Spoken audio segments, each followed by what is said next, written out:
Okay, so share ko sa inyo to guys, no. So ngayong araw guys ay meron tayo ditong Oppo A16 guys, no. So yung issue daw nito guys ay yung ano niya guys, no.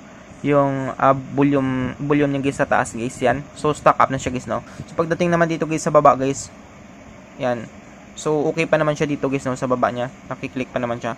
Yan. Pagdating lang dito guys sa taas guys ay stock up na siya guys, no. So hindi na siya guys makiklik guys. So ngayon guys ay try natin guys i-check guys sa loob guys, no. Kung sakali guys ay hindi na siya madala guys sa ating linis guys. So pwede natin siyang palitan guys ng button guys, no. Yan. So bubuksan natin guys. So pagbukas nito guys ay tinatanggal pala dito guys yung sa likod niya guys, yung dito niya. So sa akin guys natanggal ko na to siya guys, no. Yan. So off muna natin guys. Yan, so power off natin. Tapos tanggalin natin guys yung mga bolts niya guys, no.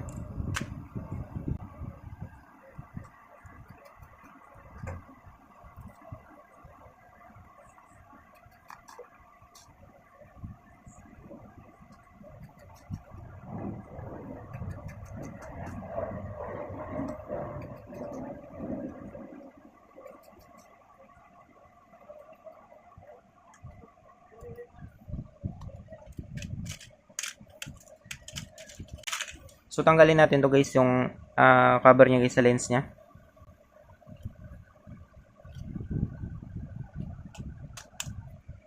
So tabi lang natin yun siya guys. So buo pala dito guys, no, pati dito guys sa baba guys, kailangan natin guys buksan guys, no. Kasi paikot guys yung ano niya guys, yung cover niya guys. Para maangat natin guys, no. Yan. So pati dito guys sa baba ay tatanggalan natin guys ng bolts guys. So unahin natin dito guys sa taas guys.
So yan siya guys, no. So natanggalan natin guys lahat guys ng mga bolts niya guys, no. So ngayon guys, ang gagawin natin guys, sunod natin na gagawin guys ay tanggalin natin guys yung SIM tray niya guys, no. Ito guys.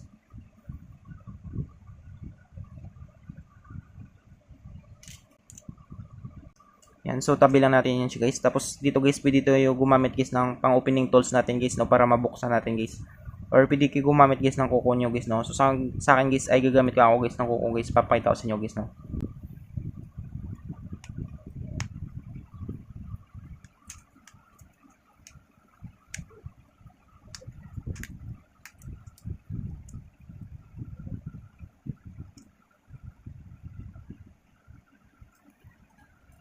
So yan siya guys, no. So tanggalin natin guys yung ano niya. Dito guys sa fingerprint sensor niya guys. Ito. Yan. Tapos linisin natin to guys, no.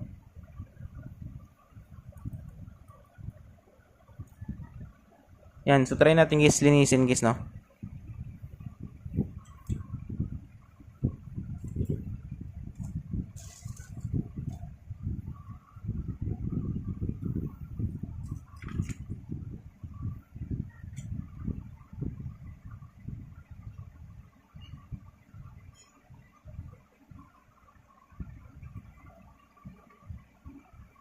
Yan, so try natin guys linisin lang guys.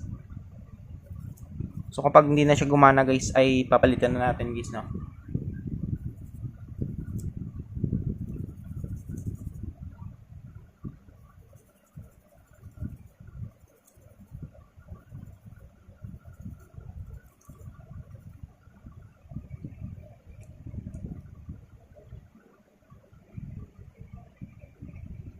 So, stock up na siya guys.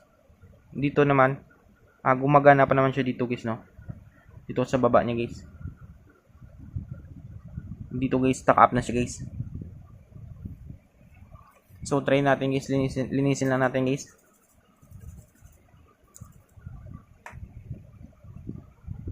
So, dito guys ay okay pa naman siya dito guys, no? Dito lang ay stock up siya guys. So, try natin guys, panda rin guys.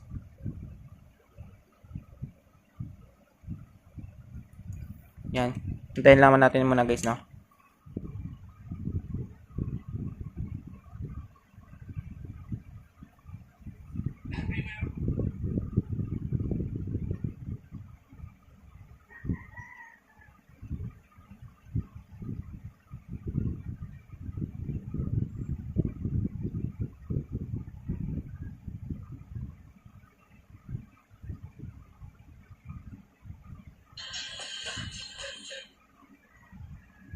So, yan siya guys, no? So, try natin guys. Yan. So, gumana siya guys, no? So, working pa siya guys. Yan. So, kahit hindi na natin guys palitan guys, no? So, gumagana pa siya guys. So, try natin guys ibalik guys, no? So, try natin guys balik guys sa back cover niya guys.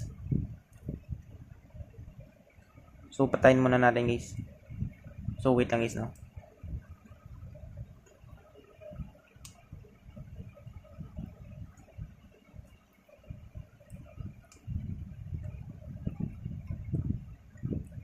Yan.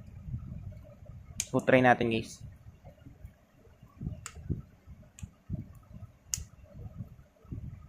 So, try natin guys, no? So, ito guys yung inayos natin guys, yung sa taas. Yan. So, kung makita nyo guys na working pa guys yung button niya guys. Yan. So, kahit di na natin guys, guys, no? Kahit di na natin guys papalitan guys. So, okay pa naman siya guys, no? Yan. So, ganun lang kadali guys, no? So, pwede pa natin guys malinisan guys kung sakali guys.